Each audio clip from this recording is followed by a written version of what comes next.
Astaghfirullah. Bismillahirrahmanirrahim. Assalamualaikum warahmatullahi wabarakatuh. Ibadah tawakal adalah ibadah yang sangat-sangat agung sekali, karena dikatakan oleh Imam Ibnul Qayyim rahimahullahu ta'ala bahwa tawakal itu separuh agama. Makanya setiap hari minimalnya 17 kali kita senantiasa mengucapkan dalam salat kita, iyyaka na'budu wa iyyaka nasta'in. Hanya kepadamu ya Rabb kami beribadah, dan hanya kepadamu ya Rabb kami meminta pertolongan. Dan minta pertolongan itu artinya tawakal. Karena makna tawakal itu adalah sidqu i'timadil qalbi 'ala Allah fi jalbil manafi wa daf'il madari min umurid dunya wal akhirah bi akhdhi bil asbab. Jadi makna tawakal itu artinya betul-betul hati ini menyandarkan diri kepada Allah Subhanahu wa ta'ala, baik dalam mencari manfaat ataupun mencegah madarat, baik urusan dunia ataupun akhirat, dengan tidak lupa mencari sebab. Ma'asyiral muslimat yang dimuliakan Allah Subhanahu wa ta'ala, kalau kita melihat dan membaca Al-Quranul Karim, maka perintah tawakal itu adalah perintah yang menyeluruh, masuk pada bab ibadah dan juga masuk pada bab akidah dan juga masuk pada bab muamalah. Ketika Allah Subhanahu wa ta'ala bicara tentang ibadah, maka Allah katakan dalam surah Hud ayat 123, fa'budhu wa tawakkal alaih. Sembahlah Allah, kemudian tawakal. Kemudian ketika Allah Subhanahu wa ta'ala berbicara tentang dakwah, maka Allah Subhanahu wa ta'ala katakan dalam surah At-Taubah 129, fa in tawallaw faqul hasbiyallah la ilaha illahu alaihi tawakkaltu wa huwa rabbul arsyil azim. Jika mereka berpaling, orang-orang yang kau dakwahi itu wahai Muhammad, maka katakanlah cukuplah Allah, tidak ada sesembahan yang berhak disembah kecuali Dia, dan kepada Allah lah saya bertawakal. Ketika Allah Subhanahu wa ta'ala bicara soal rizki manusia, maka Allah Subhanahu wa ta'ala mengatakan dalam surah At-Talaq ayat 2-3, wa man yattaqillaha yaj'al lahu makhraja wa yarzuqhu min haitsu la yahtasib wa man yatawakkal 'ala Allah fa huwa hasbuh. Barang siapa yang takut kepada Allah, maka Allah akan jadikan kepadanya jalan keluar, dan Allah akan berikan rizki dari arah yang tidak disangka-sangka. Dan barang siapa yang bertawakal kepada Allah, maka Allah lah yang akan mencukupinya. Kemudian juga ketika Allah Subhanahu wa ta'ala bicara tentang jihad, maka Allah Subhanahu wa ta'ala mengatakan dalam surah Al-Imran ayat 159, iyansurkumullah fala ghaliba lakum wa iyakhdzulkum faman dzalladzi yansurukum min ba'di wa 'alallahi falyatawakkalul mu'min. Jika Allah menolong kalian, maka tidak ada yang mengalahkan kalian. Tapi jika Allah menghinakan kalian, tidak ada yang bisa menolong kalian. Maka bertawakallah kepada Allah jikalau kalian benar-benar orang-orang yang beriman. Dan ketika Allah Subhanahu wa ta'ala juga bicara tentang hijrah dan safar, maka Allah Subhanahu wa ta'ala berfirman dalam surah An-Nahl ayat 41, walladzina hajaru fillahi min ba'di ma zalamu lanubawwi'annahum fid dunya hasanah wala ajrul akhirati akbar law kanu ya'lamun alladzina sabaru wa ala rabbihim yatawakkalun. dan orang-orang yang hijrah karena Allah setelah mereka mengalami kezaliman, maka kami akan tempatkan mereka di dunia dengan balasan yang baik dan pahala yang sangat besar kalau mereka mengetahui, yaitu orang-orang yang sabar dan mereka orang-orang yang tawakal kepada Allah Subhanahu wa ta'ala. Dan juga Allah Subhanahu wa ta'ala ketika bicara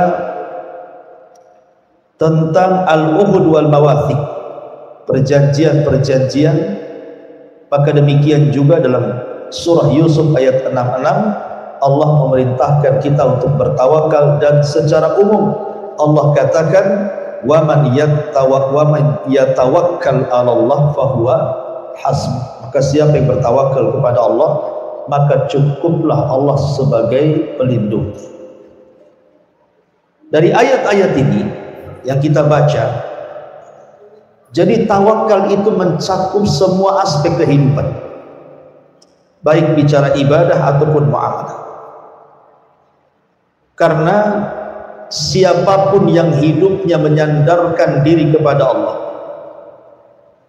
barang siapa yang Allah jadi sandarannya, barang siapa yang Allah jadi rujukannya, maka dia tidak akan takut kepada siapapun kecuali kepada Allah. Dia tidak akan takut kepada rizkinya, karena Allah Subhanahu wa ta'ala tidak mungkin menyempurnakan rizkinya sebelum Allah mewafatkannya. Dia tidak akan takut nasib anak-anaknya, karena dia yakin bahwa Allah yang akan melindungi dan menentukan masa depannya. Dia tidak akan takut sakitnya, karena kalau Allah Subhanahu wa ta'ala berkehendak, pasti Allah menyembuhkannya atau memberikan yang terbaik padanya. Dia tidak akan takut apapun, tidak takut dalam pekerjaannya, tidak takut dalam rizkinya, tidak takut pada anak-anaknya, tidak takut kepada siapapun. Itulah hebat dan kekuatan tawakal pada hati seorang mukmin. Ma'asyiral muslimat yang dimuliakan Allah Subhanahu wa ta'ala, maka di sini mu'alif rahimahullahu ta'ala ingin membuat bab tentang pentingnya tawakal kepada Allah. Orang bertawakal kepada Allah itu ada 3 kelompok. Kelompok yang pertama adalah kelompok yang hanya menyandarkan kepada sebab dan tidak pernah menyandarkan hatinya kepada Allah. Maka kalau ini yang terjadi, bisa masuk pada syirkul akbar dan bisa masuk pada syirkul asghar, tergantung keyakinannya. Kalau dia yakini bahwa sebab itulah yang kemudian mendatangkan manfaat dan mencegah madarat secara zatnya, maka itu syirkul akbar. Tapi kalau dia hanya menjadikan sebab yang bukan sebab, maka itu adalah syirkul asghar, syirik kecil. Dan menyandarkan kepada sebab tanpa bertawakal kepada Allah Subhanahu wa ta'ala, ini sebuah kesalahan. Karena tidak mungkin Allah Subhanahu wa ta'ala menghendaki sesuatu kecuali Allah akan buat sebab. Innallaha idza arada syai'an ahya asbab. Allah itu kalau menghendaki sesuatu terjadi, maka Allah Subhanahu wa ta'ala akan hidupkan sebab. Makanya tidak cukup kita menyandarkan diri kepada Allah, tetapi harus mencari sebab. Contoh, ada orang yang ingin cerdas di sekolah supaya dia menjadikan lebih di antara kawan-kawannya, ranking 1, qomlut atau apalah istilahnya. Tetapi dia tidak belajar, tidur saja hidupnya. Mungkinkah dia kemudian menjadi orang cerdas? Tidak mungkin. Karena man arada sa'adah tarakal wisadah, kata para ulama. Kalau hendak mencari kebahagiaan, maka dia harus meninggalkan sesuatu yang mengistirahatkan badan. Artinya harus bergerak. Orang ingin ranking 1 tetapi tidak belajar, mustahil. Sebagaimana orang ingin punya anak tapi tidak menikah, mustahil. Karena orang kemudian semata-mata hanya berpegang kepada sebab, maka Allah Subhanahu wa ta'ala tidak akan mengabulkan keinginan. Ada orang yang sudah lulusan terbaik di sekolahnya, omlut. Kemudian ada perusahaan yang sedang membuka lowongan pekerjaan. Dia sudah kumpulkan semua syarat-syaratnya, berkas-berkasnya, semuanya dia kumpulkan, medical check up-nya. Kalau dia hanya mengumpulkan semata-mata sebab dengan percaya diri, pede bahwa dia akan diterima, belum tentu diterima. Kalau Allah tidak berkehendak, pasti Allah akan buat sesuatu yang dia tidak bisa diterima. Karena mengumpulkan sebab saja tidak cukup, harus ada penyandaran diri kepada Allah Subhanahu wa taala, karena sebab itu tidak mungkin terjadi kecuali Allah yang membuat sebab itu terjadi. Ini kelompok yang pertama. Kelompok yang kedua adalah orang-orang yang tawakul, bukan tawakul, wawunya panjang, tawakul. Beda tawakul dengan tawakul. Kalau tawakul tanpa tasdid, artinya orang yang hanya semata-mata menyandarkan kepada Allah dan tidak mau mencari sebab. Dia sakit tidak mau makan obat, dia sakit tidak mau datang berobat, dia sakit tidak mau datang ke rumah sakit, tidak mau datang ke dokter, ke tabib, ke sinse atau yang semacamnya. Kemudian kita tanya, kenapa kamu tidak berobat? Saya tawakal kepada Allah. Toh penyakit datang dari Allah, kalau Allah menyembuhkan insya Allah sembuh. Gak akan sembuh. Kenapa? Karena harus mengambil sebab. Mengambil sebab, makan obat, datang ke dokter, tanya kepada orang yang pintar pengobatan. Kemudian kelompok yang terakhir inilah yang muwahhid, ahli tauhid, yang menggabungkan antara tawakal dan mengambil sebab. Makanya Nabi SAW ketika hijrah, bisa saja Allah Subhanahu wa taala kemudian langsung membawa Rasul lewat malaikat, dipindahkan dari Mekah ke Madinah kan? Atau seperti peristiwa Isra Mi'raj pakai buraq namanya kan bisa saja melesat sebentar. Tapi kenapa Nabi SAW harus mempersiapkan segalanya? Meminta kepada Abu Bakar untuk menjadi teman hijrah, kemudian juga menghutang kepada Abu Bakar unta dan seluruh perbekalan di atasnya, kemudian menyewa seorang ahli penunjuk jalan, Abdullah ibn Uraikid, kemudian membuat taktik di perjalanan sehingga harus menginap di Gua Thur selama 3 hari. Untuk apa ini semua? Bukankah Allah sanggup kemudian mengirim buraq langsung kemudian melesat ke Madinah tanpa harus kemudian khawatir, takut karena musuh kemudian di mana-mana? Tidak lain dan bukan Allah ingin mengajarkan Rasul untuk dijadikan pelajaran kepada umatnya bahwa tawakal saja tidak cukup, harus mencari sebab. Cari sebabnya dulu. Ya. Kemudian contoh yang lain, Nabi Ibrahim alaihi salatu wassalam. Nabi Allah Ibrahim alaihi salatu wassalam ketika meninggalkan putranya Ismail dan juga Hajar di sebuah lembah yang kering kelontang, tidak ada tanaman, tidak ada tumbuhan, tidak ada binatang, tidak ada orang lagi di situ, main tinggal saja di situ. Tentu karena perintah Allah, bukan kemauan Ibrahim. Lah Hajar ini adalah orang yang sangat-sangat tawakal kepada Allah. Sampai-sampai ketika dia mengatakan, ila aina tadhhab ya Ibrahim? Hendak kemana kau pergi wahai Ibrahim? Ibrahim tidak menjawab, bahkan tidak menengok, karena begitu perintahnya. Lama-lama Hajar paham kalau ini adalah perintah Allah, sehingga dia mengatakan, kalau begitu idhab ya Ibrahim, wallahi lan yudayyi'an Allah. Pergi wahai Ibrahim, saya yakin Allah tidak menyia-nyiakan saya. Dia tawakal kuat kepada Allah Subhanahu wa taala. Kemudian setelah itu perbekalannya habis. Kemudian dia khawatir dengan Ismail. Kalau seandainya dia tidak minum, tidak makan. Akhirnya kemudian dia mencari sebab, lari ke Bukit Safa, lari ke Marwah, balik lagi ke Safa, balik lagi ke Marwah, sampai 7 putaran tuh. Karena dia mendengar Ismail dari kejauhan menangis, dia khawatir bayinya, maka dia kembali, rupanya sudah ada malaikat Jibril dan menghentakkan kaki Ismail ke tanah, muncullah air Zamzam, air yang sangat berkah. Begitulah tawakal, itu bonus daripada tawakal. Jadi orang itu mencari sebab dulu, baru kemudian Allah kabulkan keinginannya.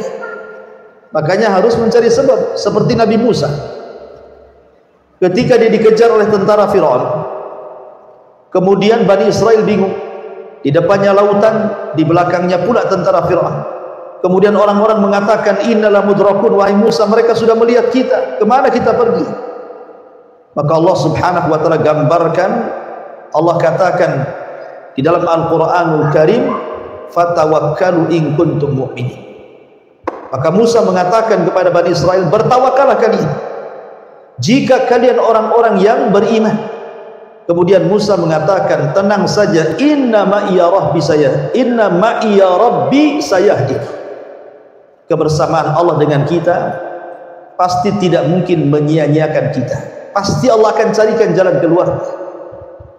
Maka kemudian orang-orang Bani Israel mengatakan, nahnu tawakkalna 'ala Allah. Kalau begitu kami bertawakal kepada Allah. Subhanallah, hanya mengucapkan kalimat tawakkalna 'ala Allah, tiba-tiba kemudian mereka diselamatkan dari Firaun, dan Musa memukulkan tongkatnya, kemudian terbelah lautan dan Bani Israel pun selamat. Hanya mengucapkan tawakkalna 'ala Allah, langsung Allah tolong. Dan Musa memukulkan tongkatnya. Ngapain Musa pukul-pukul tongkat coba ke lautan? Bisa saja Allah tanpa memukulkan tongkat ke lautan pun membelah lautan, karena tongkat itu tidak ada manfaatnya. Kita ambil tongkat, Bu, kita pukul-pukul lautan 1000 kali pukulan, tetap aja lautan seperti itu, nggak ada manfaatnya kan? Karena yang membelah lautan itu bukan tongkatnya Nabi Musa, yang membelah lautan itu Allah. Lalu kenapa Allah memerintahkan Musa untuk memukulkan lautan? Supaya mengambil sebab. Itu maksudnya, supaya mengambil sebab. Dengan sebab tongkat itu dipukulkan di lautan, terbelahlah lautan, gitu maksudnya. Karena tongkat itu tidak bisa membelah lautan, yang membelah lautan itu Allah. Lalu kenapa Allah perintahkan untuk memukulkan tongkat? Sekali lagi, biar Musa mencari sebab. Kita pindah ke cerita Maryam. Maryam ketika melahirkan Isa, kemudian Allah subhanahu wa ta'ala gambarkan dalam Al-Quran, dia pun lari ke bukit, ke kebun kurma. Kemudian dia pun bersandar di kebun itu, melahirkan sendirian. Tiba-tiba kemudian Allah subhanahu wa ta'ala mengatakan, goyangkan pohon kurma itu wahai Maryam, bijid'in nakhlah itu, goyangkan itu dengan kaki, tusakit alaika rutaban janiyah, maka akan berjatuhan tuh rutab-rutab tuh kurma-kurma basah, dan kau bisa makan karena engkau kelelahan dari melahirkan. Allah mampu tanpa harus kemudian Maryam menggoyang pohon kurma sehingga kemudian rutab itu jatuh. Allah kan mampu menjatuhkan tanpa harus menggoyang. Lalu kenapa kemudian Allah memerintahkan Maryam untuk menggoyang pohon itu supaya jatuh? Supaya Allah ajarkan Maryam begitulah tawakal kepada Allah, bukan hanya bersandar tetapi juga mencari sebab. Itu maksudnya. Abu Bakar Siddiq radhiyallahu anhu, Abu Bakar Siddiq radhiyallahu anhu, ketika sebelum wafatnya Nabi SAW mempersiapkan pasukan yang dipimpin Usamah bin Zaid, tiba-tiba Rasul meninggal dan pasukan belum diberangkatkan. Ketika kemudian Abu Bakar sibuk mengurus jenazah Rasul, lupa untuk memberangkatkan pasukan, tetap saja pasukan belum diberangkatkan. Rupanya setelah Rasul dikebumikan, selang beberapa hari banyak orang murtad. Tetapi Abu Bakar mengatakan, tetap saya harus mengutus memberangkatkan pasukan Usamah bin Zaid untuk memerangi Romawi, walaupun kita sedang butuh pasukan di sini, karena saya benci untuk menahan pasukan yang sudah disiapkan Rasul, tiba-tiba saya halangi. Banyak sahabat gitu-gitu tuh khawatir, kalau bisa jangan dulu, hadapi dulu orang-orang murtad. Tapi Abu Bakar tawakalnya kuat, tetap saya akan berangkatkan. cuman dia minta beberapa orang untuk tidak ikut berangkat, salah satunya Umar bin Khattab radhiyallahu anhu. Tawakal kuat, dan dia pun berhasil memerangi orang-orang murtad dengan sedikit pasukan, karena pasukan sebagian besar diberangkatkan ke Romawi, ya kan, memerangi bangsa Romawi dipimpin oleh Usama ibn Zaid. Begitulah tawakal, ya, orang yang tawakal kepada Allah itu pasti akan ditolong. Kita baca kitabnya. Di sini Allah berfirman, wa 'alallahi fatawakkalu in kuntum mu'minin. Hanya kepada Allah lah hendaknya kalian bertawakal jika kalian benar-benar orang-orang yang beriman. Subhanallah. Allah Subhanahu wa taala kaitkan tawakal itu dijadikan syaratul iman, syarat iman. Artinya orang yang kemudian menghilangkan tawakal itu sama dengan menghilangkan iman. Makanya tawakal dan iman itu saling mempengaruhi satu dengan yang lainnya. Ketika tawakalnya kuat, imannya kuat. Ketika imannya kuat, tawakalnya kuat. Ketika tawakalnya kuat, imannya kuat. Ketika tawakalnya lemah, imannya pun lemah. Ketika lemahnya iman, tawakalnya pun lemah. Nah, begitu. Ya. Karena tawakal itu syarat daripada keimanan. Orang yang tawakalnya kuat berarti imannya kuat. Orang yang tawakalnya rendah berarti imannya pun rendah. Maka dia menentukan naik tingginya iman. Karena di sini Allah mengatakan wa 'alallahi fatawakkalu in kuntum mu'minin. Dan kepada Allah kalian bertawakal jika kalian benar-benar orang-orang yang beriman. Ketika Nabi SAW kalah dalam perang Uhud. Jadi Nabi SAW itu kalah dalam perang Uhud. Begitulah hari-hari diputarkan, Bu ya. Wa tilkal ayyam nudawiluha bainan nas. Hari itu kan diputarkan, kadang menang, kadang kalah, itu biasa. Lah kebetulan di perang Uhud itu Rasul kalah. Kekalahan, sebab kekalahannya karena ada beberapa para sahabat, sekitar 40 sahabat yang ditempatkan di Bukit Ainain untuk memanah. Tiba-tiba di awal peperangan kaum muslimin menang, kemudian melihat harta ghanimah. Artinya mereka melihat bahwa perang sudah usai, Rasul sudah menang. Mereka tidak paham ini siasatnya Khalid bin Walid dalam peperangan. Akhirnya kemudian sahabat para pemanah ini turun, kecuali sebagian kecil tetap bertahan di atas. Rupanya Khalid bin Walid yang ketika itu masih kafir memutar pasukan dan menempati tempatnya para pemanah yang sudah ditempatkan Rasul. Disinilah terjadi kekalahan luar biasa. Banyak kemudian yang mati syahid, sampai 70 syuhada Uhud meninggal di perang. Salah satunya adalah Asadullah Hamzah, meninggal di perang. Abdullah ibn Haram, Amr bin Jam, dan banyak lagi para sahabat. Akhirnya kemudian diisukan Rasul meninggal ketika Mus'ab ibn Umair meninggal di perang Uhud. Karena Mus'ab bin Umair itu kan mirip wajahnya, perawakannya dengan Nabi SAW, sehingga ketika ada orang yang berhasil membunuh Mus'ab bin Umair, disangkanya mereka sudah membunuh Nabi. Maka teriaklah sebagian mereka dan mengatakan, Qutila Muhammad, Qutila Muhammad. Muhammad sudah mati, Muhammad sudah mati. Pada Rasul masih hidup. Dan yang dibunuh bukan Rasul, tetapi Mus'ab bin Umair. Kemudian Nabi SAW dan pasukannya mundur karena kekalahan. Akhirnya mereka pulang ke Madinah membawa kekalahan. Baru saja mereka sampai di kota Madinah, baru saja mereka ingin istirahat dari peperangan, tiba-tiba Abi Sufyan yang memimpin dari kalangan orang-orang musyrik dalam perang Uhud itu kemudian mempersiapkan pasukan baru untuk menyerbu Madinah. Ketika sampai di Hamrul Asad, sebuah tempat, maka Abi Sufyan menitipkan pesan kepada seseorang untuk disampaikan kepada Nabi SAW, katakan kepada Muhammad dan orang-orangnya di Madinah bahwa kami telah membawa pasukan yang jauh lebih besar dibandingkan Uhud, hendak menakut-nakuti. Akhirnya sampailah itu kepada Nabi SAW. Tetapi Nabi SAW ketika melihat ada kekhawatiran di mata-mata para sahabat, Rasul ingin menenangkan dan mengokohkan kekuatan kaum muslimin dan mengatakan, hasbunallah wa ni'mal wakil. Cukuplah Allah, karena dia sebagai pelindung. Ketika Rasul mengucapkan kalimat itu, semua para sahabat tertanam tawakalnya. Ya. Ketika Nabi SAW mengatakan hasbunallah wa ni'mal wakil, dan Allah katakan wa 'alallahi fatawakkalu in kuntum mu'minin, kepada Allah lah kalian bertawakal jika kalian orang-orang yang beriman. Wah, langsung kekuatan imannya meninggi dan mereka siap tempur kembali. Akhirnya kemudian Rasul membawa beberapa pasukan kemudian berangkat ke Hamrul Asad.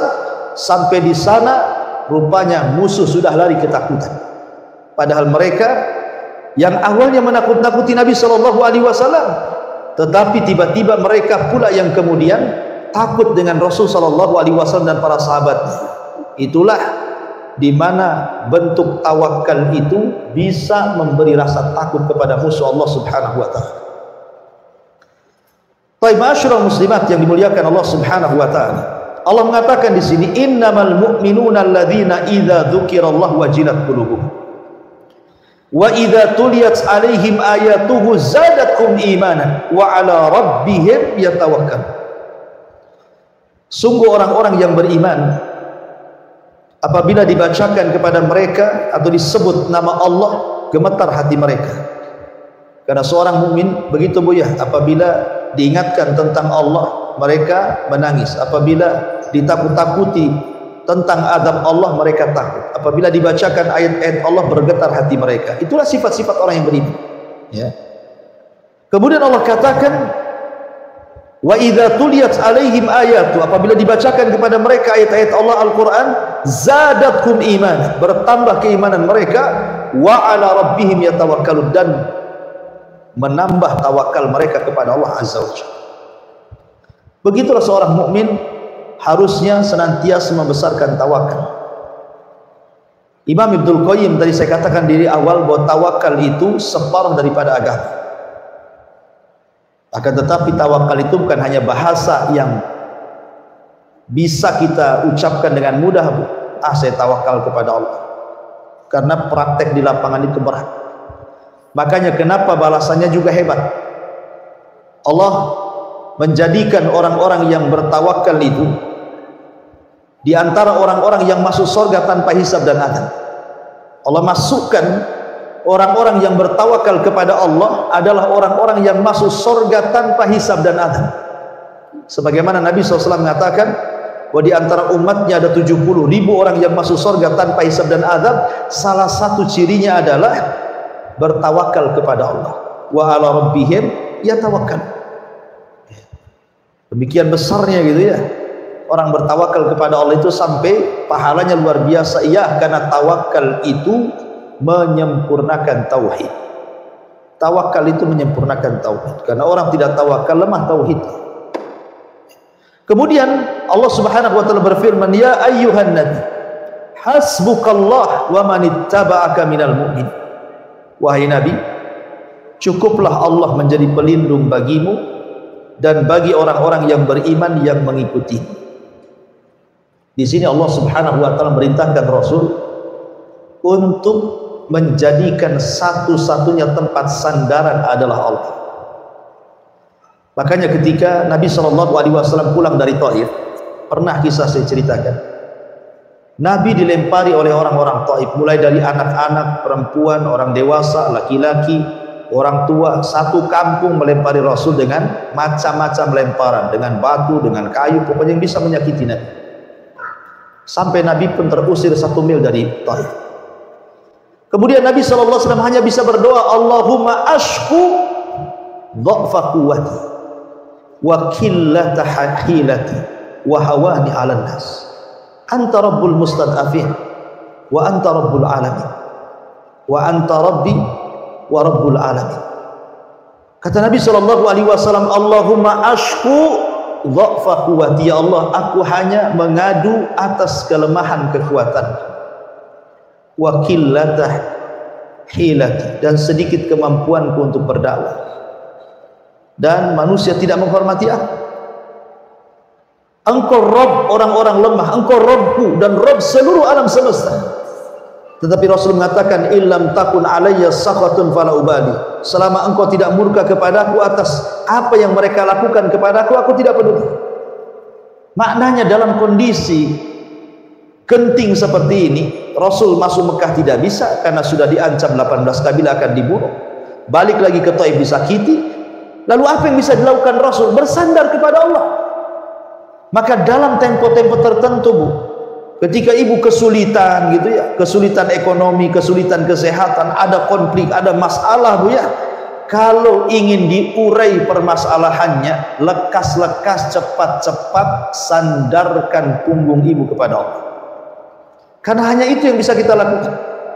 Allah yang membuat penyakit, Allah yang mengangkatnya. Allah yang membuat masalah, Allah yang akan menghilangkan masalahnya. Allah yang membuat sesuatu itu rumit, tetapi Allah juga yang memudahkan. Makanya kenapa Nabi SAW sampai mengatakan Allahumma la takilni ila nafsi tarfata aini. Ya Allah, jangan kau biarkan aku sendiri tanpa ada dirimu walaupun sekejap mata. Subhanallah. Karena sering saya katakan, seberat apapun masalah Bu, kalau Allah ikut campur tangan itu jadi ringan dan pasti diuraikan masalahnya. Tapi sekecil apapun masalah, kalau Allah tidak ikut campur, pasti sulit keluar dari masalah itu. Maka di sini pentingnya tawakal kepada Allah, karena siapapun yang menyandarkan diri kepada Allah, pasti orang ini tidak akan takut kecuali kepada Allah. Maka penting tawakal itu dalam kehidupan kita, karena itu separuh daripada agama.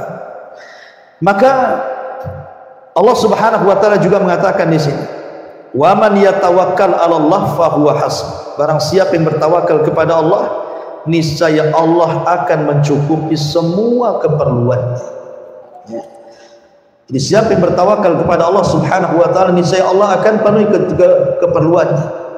Dahulu Al-Imam Adz-Dzahabi rahimahullahu taala menceritakan tentang satu kisah orang soleh. Jadi ada orang soleh, orang kaya di zaman Imam Dzahabi. Orang soleh dan kaya ini tiba-tiba masuk ke sebuah masjid. Di dalam masjid itu dia melihat ada anak kecil yang belum balik sedang sholat dengan khusyuk. Khusyuk sekali dia sholat, luar biasa. Dan orang ini tidak pernah melihat ada anak sekecil itu bisa sholat dengan khusyuk. Karena biasanya anak-anak itu umumnya main-main, apalagi belum balik. Tetapi anak ini yang belum balik ini, dia dengan sholatnya, dengan khusyuknya, dengan tumakninahnya, sampai-sampai kemudian orang soleh, orang kaya ini takjub dengan anak itu. Ditunggulah anak itu sampai selesai sholat. Selesai sholat, kemudian orang kaya, orang soleh ini bertanya, "Nah, kamu anak siapa?" Kata anak ini, "Aku tidak punya siapa-siapa. Ibuku sudah meninggal, bapakku juga sudah meninggal. Aku tidak punya paman, aku tidak punya bibi, aku tidak punya siapa-siapa. Aku hanya hidup sendiri." Terenyuhlah orang kaya yang soleh itu. Kemudian menawarkan, "Nah, bagaimana kalau seandainya engkau aku jadikan anak angkat? Mau tidak?" Ya. Maka anak ini langsung mengatakan, "Boleh-boleh saja, asal engkau memberikan 5 syarat kepada aku, agar engkau memberikan 5 syarat kepada." Kemudian orang kaya, orang soleh ini mengatakan kepada anak itu, "Apa syaratnya, Nak? Biar aku bisa mengangkat dirimu menjadi anakku." Karena takjubnya, anak belum balik sudah rajin ibadah kan itu. Akhirnya kata anak ini mengatakan kepada orang kaya soleh ini, kata Imam Dzahabi, "Pertama, kalau seandainya aku lapar, bisa enggak engkau menyediakan makan kepada aku?" Kata orang soleh ini, "Oh ya tentu Nak, kalau engkau sudah jadi anakku pasti aku kasih makan." Oke, kata anak. Kemudian yang kedua, "Kalau aku haus, maukah kau memberikan minum kepada aku?" Maka kata orang soleh, "Ya tentu Nak, kalau sudah jadi anakku pasti mau apa, minum apa aku kasih." Oke, kemudian yang ketiga, "Seandainya aku telanjang, maukah kau memberikan pakaian kepada aku?" Dia makan, "Tentu ya Nak, tidak mungkinlah kau telanjang, aku akan belikan pakaian yang indah, yang terbaik untuk." Kemudian yang keempat, "Jika aku sakit, maukah kau mendatangkan aku kepada dokter, memberikan obat agar aku sembuh dari penyakitku?" Kata orang soleh dan kaya ini, "Tentu Nak, sedikit saja kau sakit aku langsung obati." Kemudian yang kelima, "Kalau seandainya aku mati, bisakah kau menghidupkan aku?" Ini yang kelima, tak bisa. Ya. Kalau seandainya aku mati sekarang, bisa enggak kau menghidupkan aku. Kau bisa engkau berikan aku makan. Kau bisa berikan aku minuman. Kau bisa berikan aku pakaian. Kau bisa datangkan dokter dan obat sehingga aku tidak sakit. Tapi engkau tidak bisa menghidupkan. Oh maaf, engkau belum bisa jadi ayah angkatku, katanya. Engkau tidak bisa jadi ayah angkat. Kemudian dia membacakan satu ayat Al-Quran di dalam kisah Nabi Ibrahim. Apa? Walladhi huwa fa innahum aduwwun li illa rabbal alamin alladhi khalaqani fa huwa yahdin walladhi huwa yut'imuni wa yaskin wa idza maridtu fa huwa yashfin walladhi yumituni thumma yuhyin. Maka anak ini membacakan ayat Al-Quran. Dialah Allah yang telah menciptakan aku, dan dia pula yang memberikan petunjuk hidup kepada aku. Dialah Allah yang memberi makan aku, dialah Allah yang memberi minum aku, dan apabila aku sakit dialah Allah yang menyembuhkanku, dan bila aku mati dialah Allah yang akan menghidupkan aku. Lihat bagaimana tawakalnya anak yang belum balik ini kepada Allah. Sampai orang kaya saya ini geleng-geleng kepala. Kok bisa anak belum balik bisa tawakal kepada Allah? Bisa kuat tawakalnya, dia bisa hidup sendirian, nggak ada ayah, nggak ada ibu, nggak ada paman, nggak ada saudara, hidup sendirian. Dia hidup di masjid, kemudian sholat, kemudian kalau dia lapar dia cari makanan. Allah kasih insting bagaimana cara kasih makan dia. Begitulah harusnya, Bu. Harusnya lebih tawakal lagi kita kepada Allah. Janin saja di perut ibu belum bisa apa-apa, ada rizkinya. Kemudian berojol ke bumi saja langsung Allah sediakan rizkinya. Kok sudah besar, sudah sekolah, sudah sarjana, sudah cerdas, sudah diberikan akal, pikiran, tenaga, kok masih takut juga dengan rizki loh? Tawakalnya di mana gitu maksudnya? Seperti ada orang yang baru di PHK saja udah kayak kiamat besar, Bu. Seolah-olah Tuhan yang di PT beda pula dengan Tuhan yang di luar PT kan. Kan ada orang yang seperti itu. Sampai-sampai ada orang sakit, udahlah mati saja daripada hidup, nggak tahan dengan sakitnya, tidak sabar, tidak tawakal kepada Allah. Makanya di sini Allah katakan, wa man yatawakkal 'ala Allah fa huwa hasbuh. Barang siapa yang bertawakal kepada Allah, yakin niscaya Allah yang akan mencukupkan keperluannya. Itu kan mantap ya. Kemudian Allah mengatakan, hasbunallah wa ni'mal wakil. Abdullah bin Abbas radhiyallahu anhu mengatakan bahwa ketika Nabi Ibrahim dilemparkan ke dalam api neraka, maksudnya api yang menyala-nyala yang dinyalakan oleh Namrud untuk membakar Ibrahim karena menghancurkan patung, maka Ibrahim mengatakan hasbunallah wa ni'mal wakil. Cukuplah Allah yang menjadi pelindungku, karena Allah sebaik-baik pelindung. Kapan Ibrahim mengucapkan kalimat ini? Dalam ulama sejarah menjelaskan kisah tentang Ibrahim saat pembakaran. Jadi setelah kemudian para pejabat Mesir itu mengetahui siapa, para pejabat Babil, Irak itu mengetahui siapa yang menghancurkan berhala-berhala Namrud, rupanya Ibrahim. Kemudian mereka pun berusaha untuk melakukan hiwar dialog, tapi tidak bisa mengalahkan hujah Ibrahim. Ketika itulah kemudian terjadilah eksekusi pembakaran Ibrahim. Diputuskan Ibrahim harus dibakar, disaksikan semua manusia supaya kapok, jangan kurang ajar kepada Tuhan-Tuhan yang mereka sembah hari itu. Akhirnya dinyalakanlah api. Ketika api sudah nyala, Bu, Ibrahim diletakkan di ketepel besar yang disebut dengan manjani, kemudian dilempar antara ketepel kemudian api, antara langit dan bumi. Itulah Jibril melesat dan hendak menolong Ibrahim dan menawarkan pertolongannya. Kalau Jibril mau tinggal disambar saja, kemudian dipadamkan apinya dengan sayapnya yang begitu besar itu kan. Tetapi Ibrahim menolak permintaan Jibril. Ketika Jibril menawarkan pertolongannya, apa kata Ibrahim? Amma ilaika fala wa amma ilallahi fabala. Adapun harus minta pertolongan kepadamu Jibril, tidak, saya tidak akan minta pertolongan. Adapun aku harus meminta pertolongan kepada Allah, ya, itulah yang aku lakukan. Lah disitulah Ibrahim mengucapkan kalimat hasbunallah wa ni'mal wakil. Cukuplah Allah sebagai pelindung dan dia sebaik-baik penolong bagimu.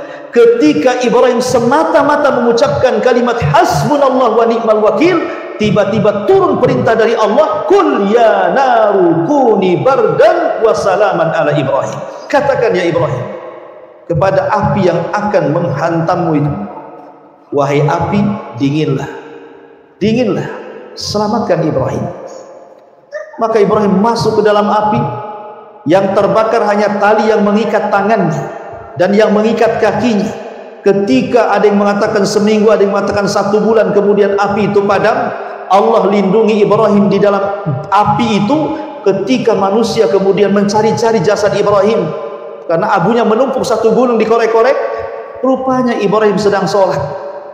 Sedang sholat dia, subhanallah, Ibrahim sedang sholat. Bapaknya menyaksikan tuh, Azar itu kan menyaksikan pembakaran itu.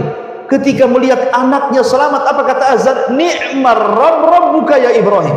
Sebaik-baik Rabb itu Rabb wahai Ibrahim. Tapi tidak juga masuk Islam dia, padahal bapaknya memuji Ibrahim. Itulah kenapa kemudian kalimat hasbunallah wa ni'mal wakil itu kalimat ajaib yang bisa menyelamatkan manusia. Lah, hal yang sama ketika orang-orang berkata kepada Rasul, sesungguhnya orang-orang Quraisy telah mengumpulkan pasukan untuk menyerang kalian. Karena itulah takutlah kepada mereka. Akan tetapi perkataan itu justru menambah keimanan orang-orang yang beriman kepada Allah dan Rasulnya, dan mereka pun mengucapkan persis seperti ucapan Ibrahim, hasbunallah wa ni'mal wakil, ni'mal maula wa ni'man nasir. Cukuplah Allah sebaik-baik penolong, dan dialah sebaik-baik perlindung yang akan melindungi kita. Ma'asyiral muslimat yang dimuliakan Allah subhanahu wa ta'ala. Lalu kalau kita cerita tawakal lebih luas lagi, apa sih buah tawakal itu? Apa sih hasilnya kalau orang bertawakal? Yang pertama, si'atur rizki. Orang yang kuat tawakalnya, rizkinya akan diluaskan. Perhatikan hadis Nabi SAW, lau antum tatawakkaluna 'ala Allah haqqa tawakkuli la ruziktum kama yurzaku tayr yaghdu khimasan wa taruhu bitana. Hadis yang dikeluarkan Imam Ahmad dan disahihkan oleh Syekh Nasiruddin Al-Albani. Kata Allah, kata Rasul, kalau kalian betul-betul tawakal, katanya, dengan sebenar-benar tawakal, maka kalian akan diberikan rizki seperti Allah berikan rizki kepada burung keluar dari sangkarnya dalam posisi lapar, pulang pula sudah kenyang dan bisa memberi makan keluarganya. Siapa yang menghantarkan burung ke tempat rizkinya? Bukankah burung tidak sekolah? Bukankah burung tidak ada titel S1, S2, doktor, apalagi profesor? Doktor itu tak ada di burung. Burung itu tidak ada yang kemana-mana bawa kartu ATM kayak ibu, tidak ada. Ya. Tetapi burung itu yakin kemana harus mencari makan. Siapa yang mengarahkannya kalau bukan karena Allah? Instingnya di sana ada makan itu. Lah kalau burung tidak berakal, dia bisa tawakal dan paham firman Allah, wa ma min dabatin fil ar illa 'ala Allah rizquha. Tidak ada satupun binatang yang melata kecuali sudah ditentukan rizkinya. Lah kita yang berakal kok kekhawatiran dengan rizki ini, gimana ceritanya? Harusnya kita lebih berakal dibandingkan burung itu, kan lebih yakin, lebih pede gitu ya, bahwa rizki kita tidak mungkin disia-siakan Allah subhanahu wa ta'ala. Karena ketika Allah subhanahu wa ta'ala menciptakan alam semesta ini, Allah sudah siapkan fasilitasnya, Bu. Laut dengan berbagai macam ikan-ikannya, sungai dengan berbagai macam ikan-ikannya, gunung, hutan dengan berbagai macam buah-buahannya, ladang sawah dengan berbagai macam biji-bijiannya. Itu semua untuk siapa loh? Untuk kita. Masyaallah muslimat yang dimuliakan Allah azza wa jalla. Kalau orang tidak punya apa-apa, ambil pancing, nongkrong aja itu di pinggir parit gitu, dapat nanti lele. Siapa yang kasih lele kalau bukan Allah? Ya. Karena tidak mungkin juga lele tiba-tiba makan pancing kita kan, kalau bukan Allah ngarahkan gitu. Berarti memang hari itu kita dapat rezeki lele gitu. Kalau ingin cepat lagi, Bu, bawa uang ke pasar, nah, beli lele banyak-banyak. Tapi di sini ma'asyiral muslimat yang dimuliakan Allah azza wa jalla, bagaimana Allah subhanahu wa ta'ala ingin katakan kepada kita lewat percontohan burung itu. Burung saja tidak berakal, bisa cari makan. Kita lah yang berakal, masa tak bisa cari makan? Makanya luar biasa, Kalau kita melihat binatang-binatang saja kan, yang kecil-kecil lah kayak nyamuk. Nyamuk itu kan, terutama nyamuk betina Bu, itu kan suka ngisap darah, karena dia harus ngisap darah. Dan ketika ngisap darah kita itu ancamannya apa? Kena tepuk tangan ibu kan. Bisa berhasil, bisa tidak. Tapi ibu cari makan nggak pernah ada yang hari-hari nepuk ibu kan? Ya. Kalau hari-hari nepuk ibu, mungkin orang nggak mau cari makan lah kayak nyamuk. Tapi nyamuk itu tawakalnya luar biasa kepada Allah. Ditunggunya ibu tidur dulu. Ya. Habis ngorok, nampak ada ngorok, datang dia nyedoh. Dan nyamuk itu punya bius Bu. Nyamuk itu bawa obat bius. Kenapa nyamuk ketika gigit nggak terasa, habis gigit baru terasa gatal bukan? Karena dia bawa obat bius itu. Dibius dulu ibu itu. Kemudian setelah ibu terbius, dimakan tuh darah kita. Kemudian dia pergi, setelah pergi baru terasa gatal. Siapa yang punya insting kayak gini? Coba, kalau bukan karena Allah Subhanahu wa taala, kan luar biasa itu. Baik, masyaallah muslimat yang dimuliakan Allah Azza. Jadi yang pertama, tawakal itu menyebabkan luasnya rezeki. Yang kedua, tawakal itu bisa sabil ila qada'id dain. Yang banyak hutang, insya Allah dengan tawakal kepada Allah pasti akan mampu dilunasi. Ada satu kisah menarik dalam Sahih Bukhari. Jadi ada seorang laki-laki dari Bani Israel.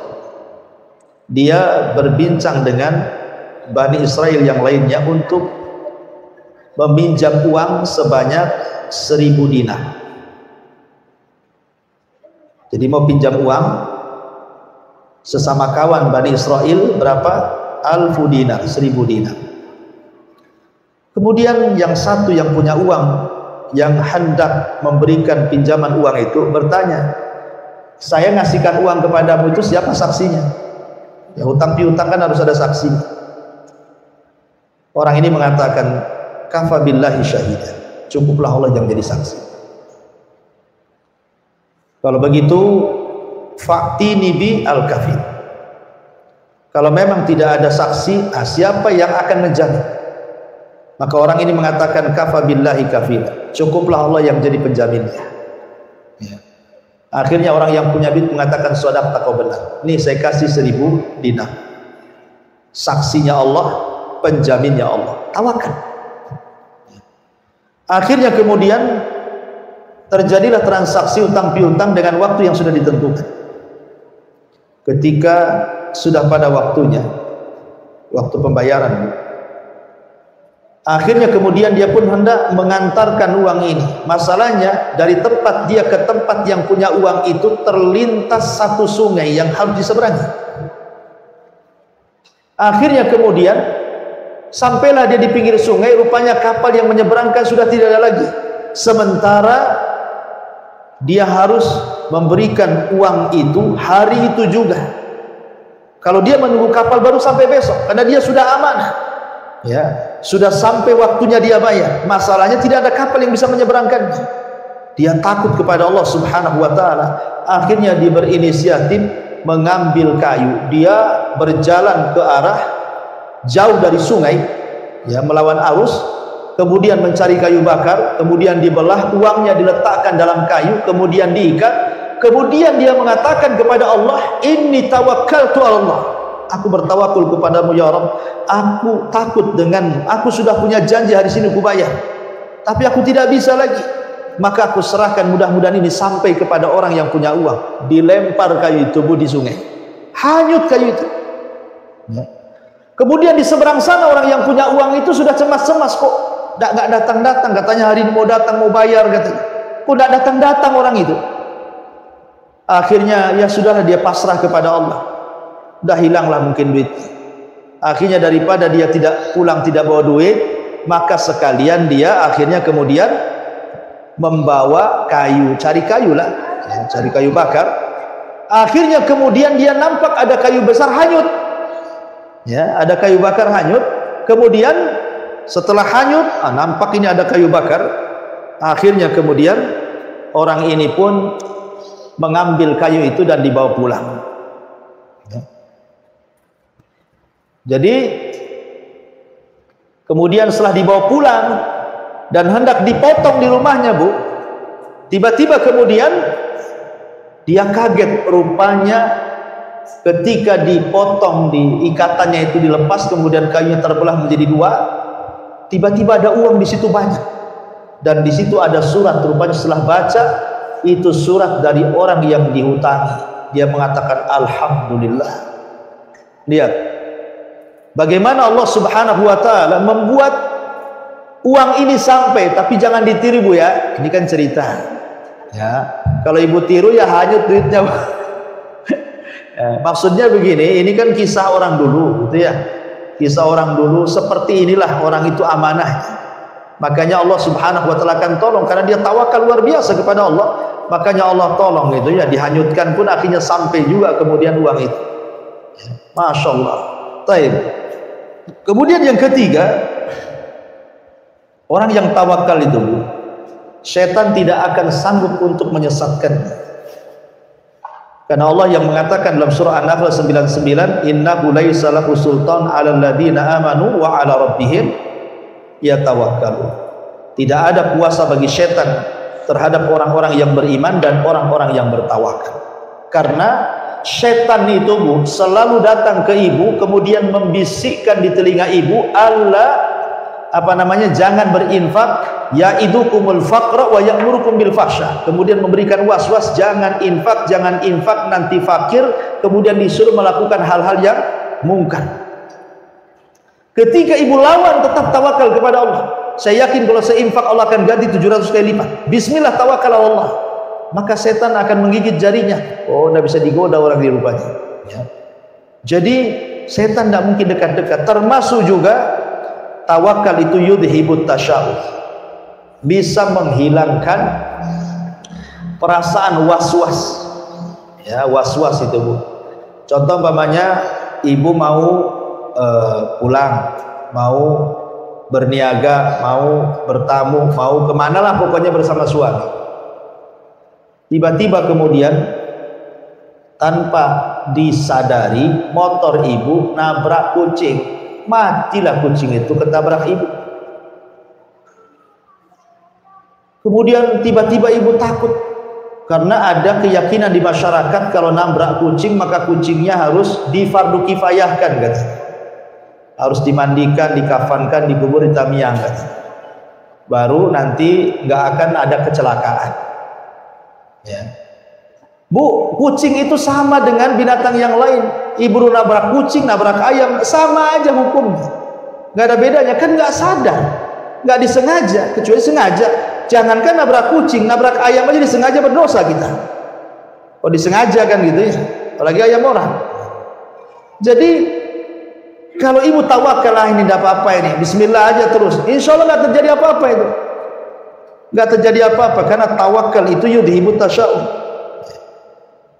Baik, kemudian yang nomor 5,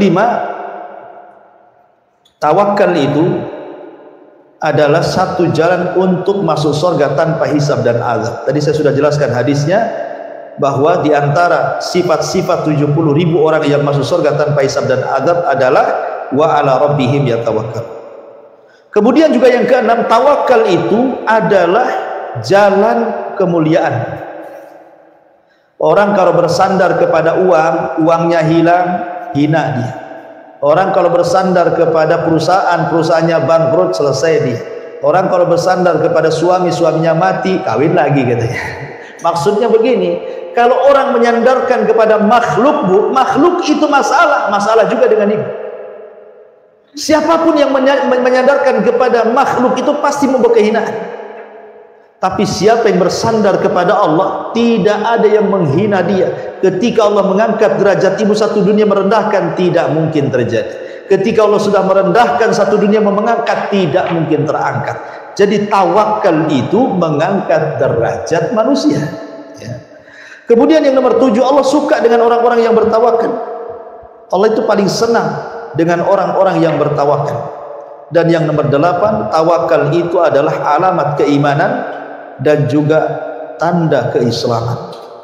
Dan tawakal itu juga bisa menghilangkan al-humum, perasaan gundah, gulana, sedih, dan begitu seterusnya. Karena hakikat tawakal itu sebenarnya beriman dengan takdir, Bu. Bahwa tidaklah sesuatu terjadi kecuali atas takdir Allah.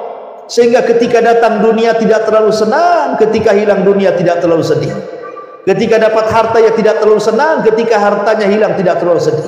Karena dia tawakal kepada Allah. Boleh jadi ketika harta ini hilang sudah ditakdirkan. Boleh jadi ketika ini harta datang sudah ditakdirkan. Semua berjalan dengan takdir. Orang kalau berjalan dengan takdir, maka akan tenang hidupnya. Dan itulah hakikat tawakal, berjalan dengan takdir. Serahkan semuanya kepada Allah Subhanahu wa ta'ala. Kita hanya mengambil sebab saja. 1-2 sebab jadi, lebihnya Allah Subhanahu wa ta'ala yang akan menjalankan niat kita. Wallahu a'lam bishawab. Alhamdulillah. Asyhadu an la ilaha illa anta astaghfiruka wa atubu ilaik. Allahu ta'ala. Assalamualaikum warahmatullahi wabarakatuh.